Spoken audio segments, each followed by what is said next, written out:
Katie Florio and the Clemson Insider senior writer Will Vandervoort here at the Monday Blitz. And today we talked to Austin Bryant, Jeff Scott, and we normally talk to Kelly Bryant on Mondays, but we were told that he is unavailable today due to his tutoring schedule and then also his treatment schedule. As we know, he has an ankle injury right now.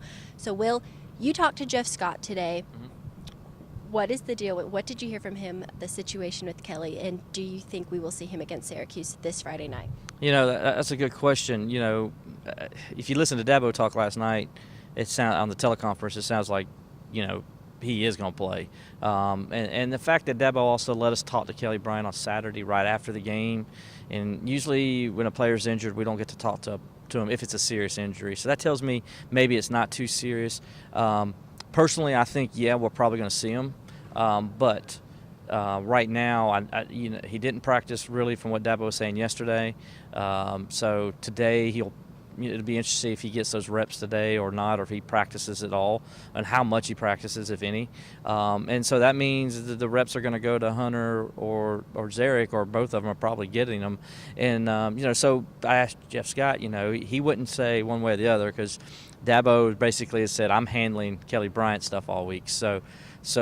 But I talked to him about some other things, like, when you guys had that opportunity, did you get with Kelly, get with the guys and say, we're going to do this and this during the off season? And he says, yeah, they kind of rep those guys all during the spring and during the off season. And he said, and then during fall camp, they made sure that Hunter and Zarek were getting some first-team work because you never know. And, Kelly did have a little bit of separation, but those guys still were at a point in that competition where they could get that look. And he says that's going to benefit them. That's something the last couple of years they haven't done with Deshaun, because Deshaun was the starting quarterback, and it was pretty much Deshaun and then everybody else.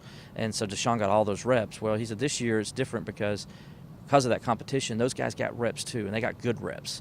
And he's like, that he thinks helps them where they're not as concerned if Bryant is unable to go this week. They feel confident that either Hunter or Zarek or both of them can go in there and operate at a high level.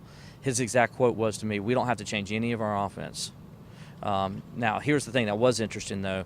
He said that everybody can do 90% of everything. He said, but there's always that 10% that somebody does better or somebody can't do than the other guy. And he says that's where Brandon Streeter comes in. And he says Brandon Streeter's great at this. He'll come in, he'll buzz in and say, hold on, guys, that's not something we want to do there. Let's go this route. Or, maybe we don't do that with him, or maybe he's good at this.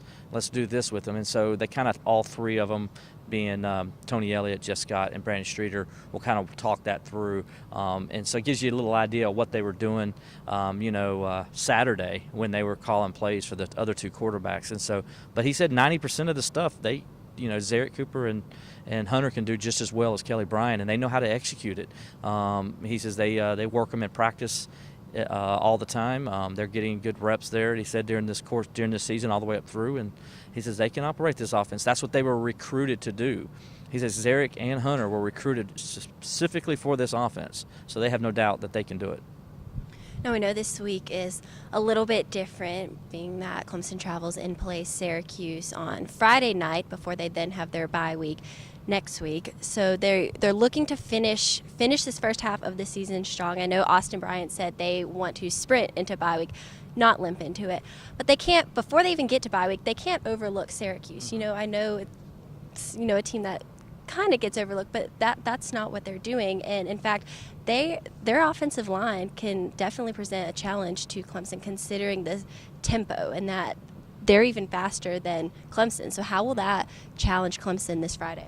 It's going to challenge him a lot. And I thought it funny that he used the word sprinted into the offseason, because they're literally going to be sprinting this week with Syracuse offense. They are up and down. You think Clemson's tempo is fast. Clemson's tempo is nothing. And Dino Babers, this is what he's always done wherever he's been, and he feels like this gives his team, because they can't match Clemson's physicality.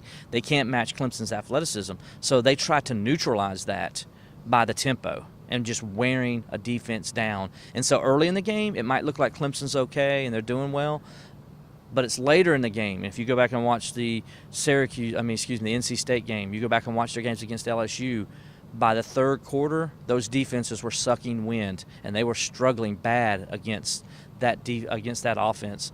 You might see similar with Clemson, because Clemson's depth on the defensive line, as we all know, is not as strong, especially at defensive end. And so they can't move bodies in and out. And then because of the way they use the tempo, they don't change the personnel much, so they keep their guys out there and they go.